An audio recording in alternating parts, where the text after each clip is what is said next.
आज हम हिंदुओं की माइनॉरिटी रिपोर्ट लेकर आए हैं। ये रिपोर्ट अपने देश में उत्तर प्रदेश के कैराना से लेकर कश्मीर और पड़ोसी मुल्कों पाकिस्तान और बांग्लादेश में हिंदुओं पर अत्याचार का दस्तावेज है।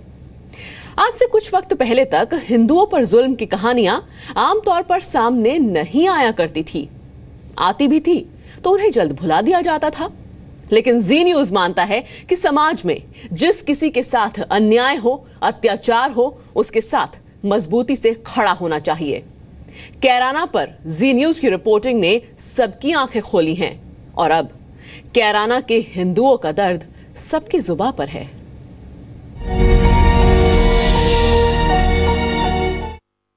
ऐसी खबर है कि उत्तर प्रदेश के कैराना शहर से 346 परिवार रंगदारी, फिरौती और गुंडागर्दी की वजह से अपना घर बार छोड़कर भाग गए हैं। सच को बस एक आवाज चाहिए होती है, फिर उसे कोई दबा नहीं सकता।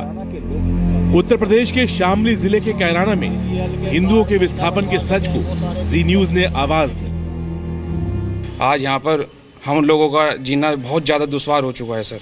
अपनी खुद की कोठी यहाँ पर है। हाँ जी। वो बाहर किराए पे है सर। क्या यहाँ भी कश्मीरी पंडितों वाला हाल है? ऐसा ही हाल है। वो मकान बेच के जा रहे हैं यहाँ पे? हाँ बिल्कुल जा रहे हैं। मकान की कीमत सही मिल पा रही? नहीं मिलती। जो 1 रुपए की चीज़ है वो 25 पैसे 30 पैसे। किराने की तो स्थिति इतनी खराब है जी हिंदू के लिए तो यहाँ से बिल्कुल कंडम है। बस ये समझ लो कि जो मजदूर तबके के आदमी भी हैं वे भी बाहर जाने लग रहे हैं। कैराना में हिंदुओं का विस्थापन सिर्फ कुछ दिनों या महीनों से नहीं हो रहा था, लेकिन सरकारों को इसकी खबर ही नहीं थी। कैराना के स्थानीय प्रशासन को हिंदुओं के दर्द से मानो इत्तेफाक ही नहीं था, लेकिन जी न्यूज की खबर ने सबकी पोल खोली। कैराना की खबर पर पूरा देश हैरान हो रहा था। दूसरे मीडिया संस्थानों में भी कैराना के हिंदुओं के दर्द को जगह मिलने लगी। सोशल मीडिया पर प्रतिक्रियाओं की बाढ़ आने लगी थी। कैराना से विस्थापन करने वाले कुछ लोग भी सोशल मीडिया पर खुलकर अपनी बात कहने लगे थे। सोशल मीडिया पर कैराना से हिंदुओं के विस्थापन का दर्द और मुखर होकर सामने आया, तो वहीं दूसरी ओर सोशल मीडिया ने इस मामले पर कुछ लोगों की चुप्पी पर सवाल भी खड़े किए। पिछले 5 साल में यह पलायन 3 गुनी रफ्तार से हुआ है।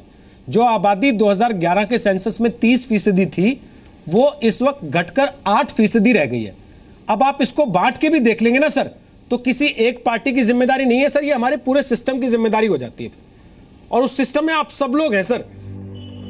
कैराना के कश्मीर पार्ट 2 बनने की जिस खबर पर हर एक संवेदनशील इंसान को गुस्सा आ रहा था, लेकिन इस मामले पर भी राजनीति या तो आरोप प्रत्यारोप में जुटी थी, या बहाने बना रही थी, या फिर बेशर्मी से हंस रही थी। ये आप आम आदमी के साथ व्यवहार करते हैं, इसीलिए उस आम आदमी को अपना घर छोड़ के भागना पड़ता है। और आप लोग गंदे तरीके से अट्टहास करते हैं, बेशर्मी से हंसते हैं। आपकी अकाउंटेबिलिटी पर सवाल है ये, आप लोगों की, राजनेताओं की। आप लोगों को शर्म आनी चाहिए।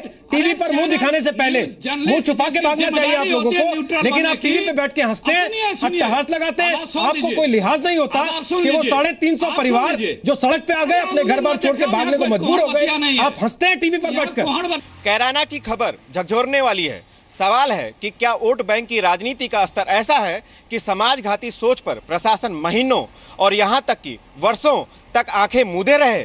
मामला सामने आने के बावजूद राजनीति की मोटी खाल पर असर ना पड़े।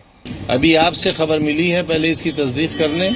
इतनी बहुत सी खबरें कहाँ देखने को मिलती हैं। आप थोड़ी कृपा रखेंगे तो हालात नॉर्मल रहेंगे। आप कृपा करेंगे तो हालात ठीक रहेंगे। खौफ के जिस माहौल में कैराना से हिंदू विस्थापन को मजबूर हुए, उसे अपराधियों के राजनीतिक संरक्षण का नतीजा माना जा रहा है। जी न्यूज को अपनी रिपोर्टिंग के दौरान कई खौफजदा चेहरों को भरोसा देना पड़ा। उसके बाद उन्होंने अपनी आपबीती हमसे साझा की। सवाल है कि ये भरोसा सरकारें क्यों नहीं दे सकी।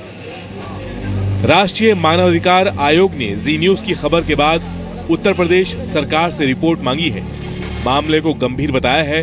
जाहिर है कैराना से जी न्यूज की खबर पर अब पूरा देश जाग गया है। यहां तक कि बीजेपी की राष्ट्रीय कार्यकारिणी में खुद बीजेपी अध्यक्ष अमित शाह ने यह मुद्दा उठा दिया। जो कैराना में घटना हो रही है, तो विकास और विधि व्यवस्था दोनों का पूर्ण अभाव है। अब सवाल यही है कि क्या कैराना के हिंदुओं को इंसाफ मिलेगा? ब्यूरो रिपोर्ट, जी मीडिया। केंद्रीय मंत्री महेश शर्मा ने कैराना मामले को लेकर यूपी सरकार पर निशाना साधा है। महेश शर्मा ने कहा कि जिस युवा सरकार को लोगों ने बहुमत दी, उसके राज्य में सिर्फ भ्रष्टाचार है, गुंडा राज है। बात करते हैं केंद्रीय मंत्री महेश शर्मा से। महेश जी, हिंदू पलायन कर रहे हैं अपने ही स्टेट में, उत्तर प्रदेश में, कैराना से। देखिए, ये उत्तर प्रदेश सरकार की जाती हुई सरकार के एक कफन में एक और कील है।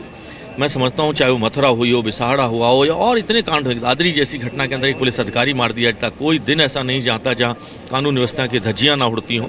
जिस नाम पर एक अखिलेश युवा चेहरे को इस प्रदेश के लोगों ने एक बहुमत दिया था, आज वो सरकार चरमराती हुई नजर आ रही है। क्या मजाल है, कहाँ थी उनकी इंटेलिजेंस, कहाँ थी सरकार, कहाँ थी गवर्नेंस? आखिरकार एक सांसद को खड़ा होना पड़ा, एक वरिष्ठ सांसद को खड़ा होकर ये बताना पड़ा कि 346 परिवार वहाँ से पलायन हो चुके हैं। क्यों नहीं इसकी जांच प्रदेश सरकार ने कराई? और कब तक क्या बनाना चाहते हैं उत्तर प्रदेश को? आज उत्तर प्रदेश दयनीय स्थिति के अंदर है। उत्तर प्रदेश हमारे देश की शान है और आज उत्तर प्रदेश जिन हाथों के अंदर रह रहा है, वहाँ ना भ्रष्टाचार से मुक्ति मिली है, ना गुंडा राज से। मैं जी, ये भी बीजेपी के नेता कह रहे हैं कि आतंकवाद का राज है कैराना में और पूरे उत्तर प्रदेश में। खुद अमित शाह जी ने कहा है कि माफिया राज है। देखिए, ये सच्चाई पर है।